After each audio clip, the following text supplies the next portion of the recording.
Hello বন্ধুরা, সবিতা কিচেনকে স্বাগত। আর আশা করি তোমরা ভালো আছো, আমরাও ভালো আছি। আর দেখতে পাচ্ছ ঝুড়িতে কী নিয়ে নিয়েছি, পাবদা মাছ। আজকে পাবদা মাছ বানাবো আলু সর্ষে বাটা দিয়ে ঝাল। চলো শুরু করা যাক। প্রথমে মাছগুলো কেটে ধুয়ে নুন হলুদ মাখিয়ে এক এক করে সব মাছগুলো প্রথমে ভেজে নেব।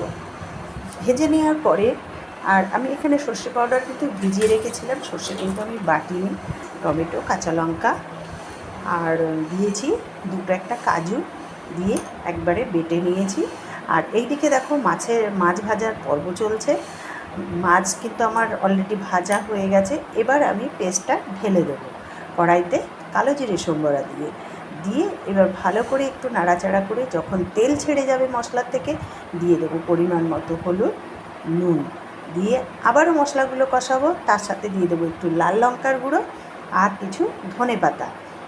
একটু ফুটে উঠলে হাফ ধনেপাতা কষানোর সময় দেবো আর হাফ ধনেপাতা নামানোর আগে দেবো। আর দেখো এদিকে কিন্তু তেলটা ছেড়ে গেছে। আর দিয়ে দেবো মোটা মোটা করে সরু সরু করে কাটা আলু। যেহেতু বাঙালি আলু ছাড়া চলতে পারে না, তার জন্য কিছু আলু ব্যবহার করেছি আমি। তোমরা চাইলে দিতেও পারো, নাও পারো। এবার আমি ভালো করে নাড়াচাড়া করে পরিমাণ মতো জল দিয়ে দেবো। জল দিয়ে বেশ উষ্ণ গরম জল ব্যবহার করবে, তাতে কী হবে, ঝোলের স্বাদও বাড়বে আর তাড়াতাড়ি হয়েও যাবে। তোমরা যে যেমন ঝোল খাবে সেই পরিমাণ মতো তোমরা জল ব্যবহার করবে। এবার উপর থেকে দেখো আমি সর্ষে বাটাটা দিয়ে দিলাম। দিয়ে ভালো করে ঝোলটা যখন ফুটে উঠবে এক এক করে মাছগুলোকে আমি সাজিয়ে দেব।